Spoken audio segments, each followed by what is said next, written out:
So what's up, kamusta? Ayos ba tayo dyan? So nandito tayo ngayon sa may Skygo Baliwag branch para sa update natin dito sa motorcycle na to. Ano nga ba to? Ito yung Monarch TM150. So ano nga ba yung binago nila rito? At malalaman nyo din ngayong araw na to, design neto at yung kay Skygo. So yan, alamin natin yan ngayong araw na to. Walk around na din natin at alamin natin yung presyo nito kung sulit nga ba ngayong 2025. Ayos na ayos yan. Hey man, I feel like our generation has given up on love.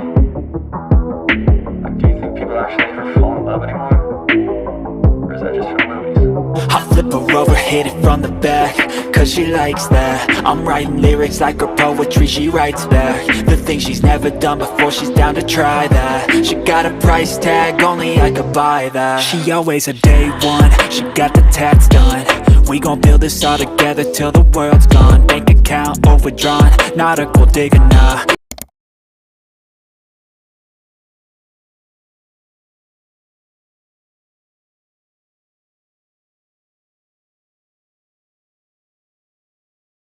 So ayun na nga, ano bang update dito sa may Monarch TM150. So alamin na natin yan, walk around na natin, share sa inyo ano nga ba yung mga pagbabago na ginawa dito and ano nga ba yung related dito kay Skygo. Tara, ikutan na natin. Ayos yan. So ayun na nga, 'di ba? So ito si Monarch. Tingnan nyo maigi yung design niya rito. Yan, share na agad natin para at least maikutan natin ng mabilis. Yan, ito yung decals ni Monarch 150 or TM 150. Okay? So ito yung tsura niya. Ito naman yung kay Skygo. Ayan. So ito yung kay Skygo King 150. Diba? Halos same lang din. Ayan. So tingnan nyo to. Yung kanyang panel. Ayan. Titigan nyo mabuti. Meron din tayo rito USB charging port. Pero ito, yung kay Monarch. Yan. Yung kay Monarch, share na rin natin. Meron din siyang USB charging port dito.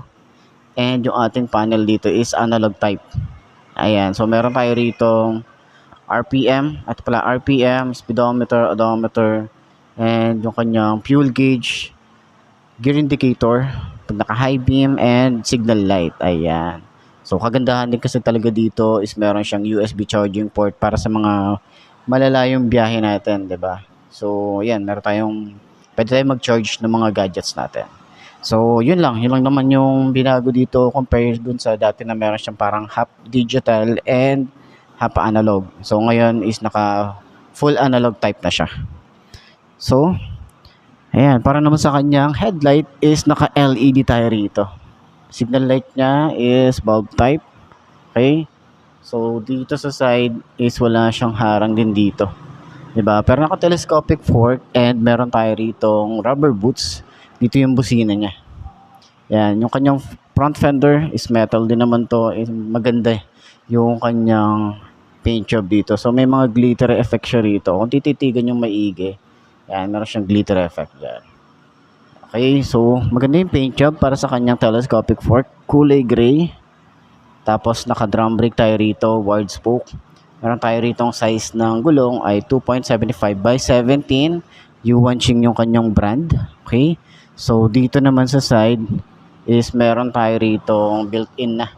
So kung gusto nyo agad na magpakabit ng ating sidecar, pwede yan. Ayan. So dito naman yung lock. Ayan, kung gusto nyo i-lock yan sa safe na lugar, ayan, meron din tayo rito susi. Ayan, pwede nyo i-lock dyan. So kapag nakapark tayo sa mga mall, ayan, safe na safe yung ating motorcycle. So dito naman, meron tayo ritong kickstart. Yan yung design nya. Okay? Yung kanyang makina nga pala is naka Euro 3 na rin to, naka carb type. Yung kanyang carb is Denny. So kung mapapansin nyo, halos same na rin yung kanilang engine kay Skygo. Same na yung kanilang engine. Yan, so parang halos kasi sister company din naman sila eh. So yun. So yung makina ni Monarch and Skygo, isa na lang din. So dito naman yung ating rear brake pedal, smooth lang din yung ating foot pegs is hindi rin siya napiplip, combination ng rubber and metal. Meron din tayo rito foot pegs para sa kanyang angkas. And then adjustable yung ating shock dito sa likod na naka-dual shock, pero pwede nyong padagdagan pa ng isang shock kabilaan. Okay? So sa tambucho natin dito, mataba siya. And meron siyang metal na cover. Yan, hanggang dito yung kanyang tambucho. Ayan. So, sa likod, naka-drum brake din tayo rito and wide spoke. And yung ating size ay 3x17. Ayan. So, Yuanqing din yung kanyang brand. So, ayan yung design dito para sa kanyang decals. So, ayan. Yun lang naman yung ating update. So, last time kasi nakapag-vlog na rin naman tayo dito dati. Pero ito rin yung design nila. Pero yung update is yung panel. Ayan. Ito lang yung binago nila rito. Okay. So, sa kanya namang handlebar is naka-upright position pa rin naman tayo rito. Ignition niya, simpleng-simple lang. Yung susi niya, sobrang liit lang din. Ayan, yung susi niya. Ayan. So, sa kanyang switches, ito, meron tayo ritong park light, headlight, and off. Hazard switch, electric starter. Meron tayong rubber dito para sa kanyang lever. Ayan. So, front brake, smooth lang din. Grip niya, okay naman. Saktuhan lang sa ating kamay. Ayan. So, yung throttle is mababaw. Tsaka responsive, oh. Diba? Ganda nung ano niya. Nung throttle niya. So, yung clutch natin dito, ayan, smooth naman siya. Pero meron tayo ritong tape. Okay? So, meron tayong high and low, signal light, and busina. Ayan. Sa gas tank natin dito, malaki din. Tapos, maganda rin yung paint job dito. Diba? Meron tayong mga glitter effect dito. And sa ating upuan, sobrang lambot ng upuan natin dito. Meron na rin tayong bracket.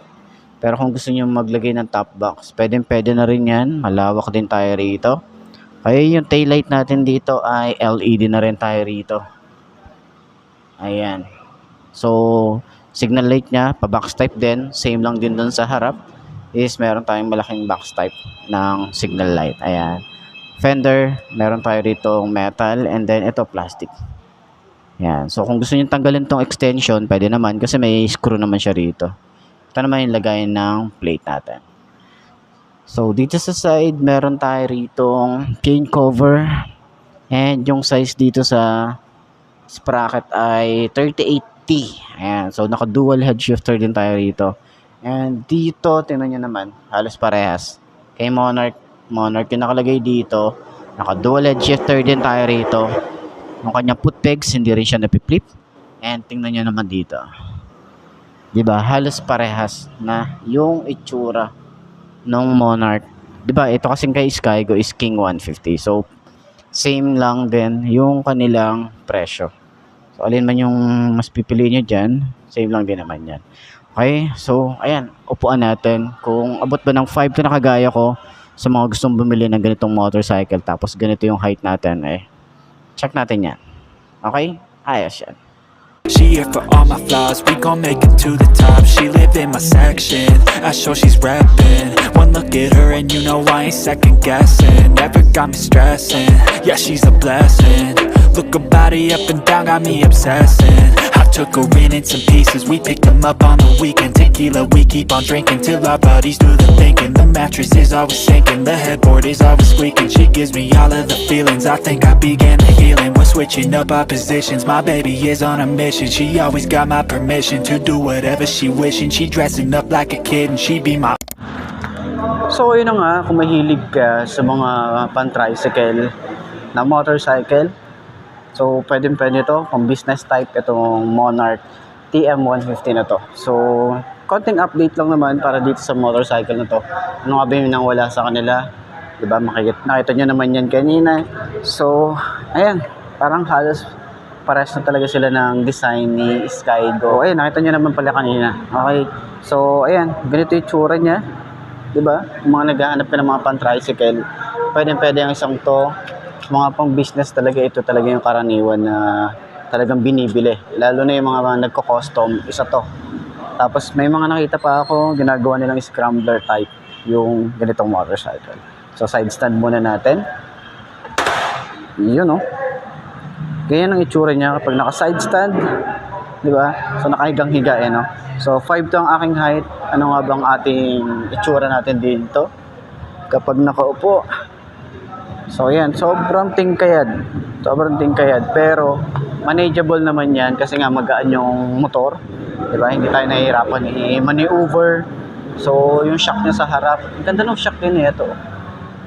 Di ba? Sa likod, syempre, dual shock tayo rito sa likod. Pero pwede yung dagdagan yan ng isa pa kung gagawin yung pan-tricycle to para at least mas okay yung suspension niya. Medyo matagtag na lang. Pero yun nga, sa kanyang turning radius, malawak din ang isang to. Malawak din. Hindi ka rin mabibitin pagdating sa mga U-turn slot, okay? So, pag maneuver sa mga traffic situation. So, yan. Ganito yung tsura natin. Sa legroom, okay naman. Medyo may relaxed position tayo rito para sa ating tuhod. Ganyan. So, naka-upright position din tayo rito. Sa long ride, okay din. Okay? So, hindi ka masyadong mangangalay, hindi sasakit yung iyong katawan. Pero, depende na lang din yan sa inyo. Okay? So, ayun, ilalagay ko na lang din dyan yung contact number ni Skygo Baliwag Branch para at least rekta na kayo sa kanila mag-inquire or tumawag na kayo sa kanila para at least, may mga tanong man kayo, maisasagot ka agad kayo. So, ayun. Ayos, di ba? Center stand natin kung magaan ba siya. Ayan, madali lang din siyang i-center stand. Ayos. So, ayun ang mga best, no? Sa lahat ng mga nagtatanong, magkano nga ba ang ganitong motorcycle? Ito ay nagkakahalaga ng 48,000 kapag kinuha nyo ng cash. At syempre, available din sila sa installment. Ilalagay ko na lang din yun sa screen nyo. Magkano nga ba ang kanilang terms and yung kanilang rebate. So, sa tingin nyo, sulit nga ba ang ganitong motorcycle ngayong 2025? And sa lahat ng mga nakagamit na ng ganitong motorcycle, baka pwede nyo i-share dyan sa comment section ano nga ba yung mga naging experience nyo sa motor na to. Ayos na ayos yan, di ba? So, ayun na nga mga best, no? Ito na ba ang motor na babagi sa'yo? Kung ito na nga ay markahan mo na yan, mag-subscribe ka na sa aking YouTube channel, i-click mo na rin yung notification bell para updated ka sa lahat ng videos na upload natin. Dito araw-araw sa laging tatandaan, wala sa brand ng motor ang itatagal yan. Kundi na sa pag-aalaga mo yan, tatagal yan, ayos na ayos yan. So, kita ka na lang ulit tayo bukas. I'm Mark D. Ciao. Maraming salamat sa inyo.